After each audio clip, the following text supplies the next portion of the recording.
هنعمل النهاردة مكرونة بالبشاميل، إنما إيه حكاية.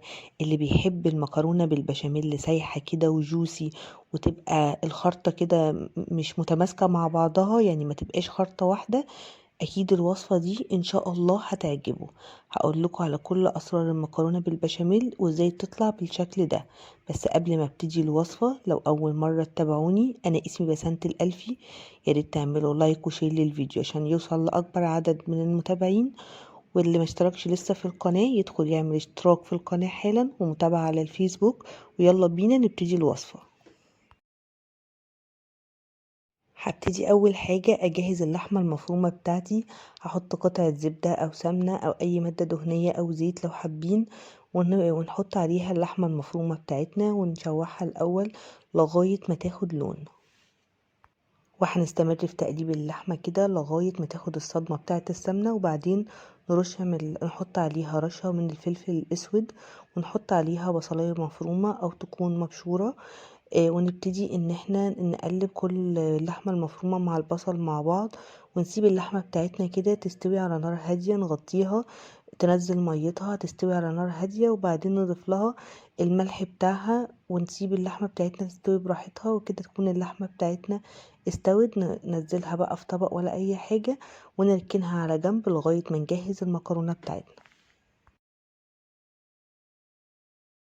هنبتدي بقى نجهز كمية المكرونة بتاعتنا اللي هنسلقها، ونجيب بقى الصينية اللي احنا هنعمل فيها المكرونة البشاميل بتاعتنا، ونعاير فيها كمية المكرونة اللي احنا هنستخدمها عشان ما تطلعش اكتر من الصينية اللي هنعملها، يعني تكون نص الصينية كده، لان طبعا المكرونة بتزيد في السلق. طبعا بنسلق المكرونة بنحطها في مية مغلية وبنحط عليها رشة ملح كده، واحنا محتاجين المكرونة ما تستويش قوي، تبقى نص سلقة كده يعني نص سوا. هننزل بقى المكرونة بتاعتنا من على النار ونصفيها ونشطفها بمية باردة، وعلشان نبتدي نجهز البشاميل بتاعنا. نيجي بقى للبشاميل، وده اهم خطوة في صينية المكرونة بتاعتنا، هي دي اللي بتخلي المكرونة في حتة تانية خالص. هنحط شوية من الزيت ونحط عليها معلقة من السمنة، ونحط 4 معالق مليانين كبار من الدقيق، ونبتدي ان احنا نقلب الدقيق في الزيت والسمنة لغاية ما يكون يعني الدقيق مع الزيت والسمنة سايب قوي كده، ما يبقاش متماسك. نضيف على ال4 معالق دقيق لترين من اللبن البارد. يفضل طبعا يكون اللبن كامل الدسم، يكون كده فيه قشطة علشان يدي طعم غني للبشاميل. نحط عليه فلفل اسمر مكعبين من الماجي. مش عايزه اقول لكم الماجي بيودي مكرونه بشاميل في حته تانية خالص. اللي مش بيفضل ان هو يحط مرقه دجاج، ممكن يضيف مكانها معلقه صغيره من البصل البودر، ونستمر في التقليب بتاع البشاميل لغايه ما البشاميل بتاعنا يبتدي يغلي على النار ويبقى قوامه يتقل كده. لو حسينا البشاميل بتاعنا تقيل قوي نضيف له لبن كمان. بس هو يعني بالمقادير ده ان شاء الله هتبقى مظبوطه.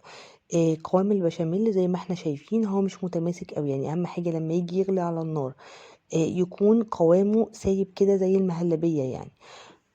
انا بضيف على المكرونه بتاعتي حوالي نص خلطه البشاميل اللي انا عملتها. بجهز بقى الصينيه اللي انا هعمل فيها المكرونه بتاعتي، وبنزل نص كميه المكرونه الموجوده، وبعدين بضيف عليها كميه اللحمه اللي انا عملتها.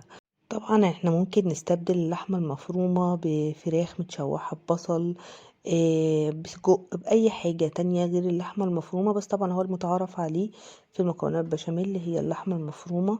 أنا مش بفضل خالص أحط صلصة على اللحمة المفرومة في المكرونة بالبشاميل، عشان نقدر كده نميز الطعم ما بينها وما بين اللازانيا. بجيب بقى الطبقة الأخيرة بتاعتي بتاعت المكرونة بنفردها، وبعدين بضيف بقية كمية البشاميل بتاعتي اللي هو نص كمية البشاميل. أنا بحب كده فوق كمية البشاميل تكون كتير، يعني ما تبقاش نسبة البشاميل قليلة قوي كده في المكرونة، يطلع وشها ناشف وما تحسوش يعني سيحان المكرونة اللي احنا شفناه كده في أول الفيديو. لو قللتي كمية البشاميل مش هتديكي النتيجة اللي احنا شفناها. لا، احنا بنحط يعني لازم يكون البشاميل بتاعنا خفيف، نحط نصه على المكرونة علشان يعني يبقى قوام من جوه سايح، وبقية البشاميل بتاعنا لازم يكون كده يعني مستواه مرتفع كده فوق المكرونة من فوق. ونسيب كده معلقة من البشاميل نضيف عليها بيضة ونحطها فوق الوش علشان يدينا اللون الأحمر الجميل ده. وكده بقى أحلى صينية مكرونة بالبشاميل جهزت. مش عايزه اقول لكم على طعمها الخطير. بالنسبه للسوا بنحطها طبعا على صاج البوتاجاز من تحت خالص، تحمر الاول وبعدين نولع على الشوايه. لو الفرن بتاعك بتقدري تشغلي الاتنين مع بعض شغليهم مع بعض، بس نتابعها اول ما الوش يحمر نطفي عليها على طول عشان وشها ما يتحرقش. وزي ما انتم شايفين قوام المكرونه هايل هايل هايل. استنى ان انتوا تجربوها وتقولوا لي في التعليقات اذا كانت عجبتكم ولا لا. ولو عجبكم الفيديو يا ريت تعملوا لايك وشير واشتراك في القناه. اقابلكم الفيديو الجاي بوصفه جديده ان شاء الله.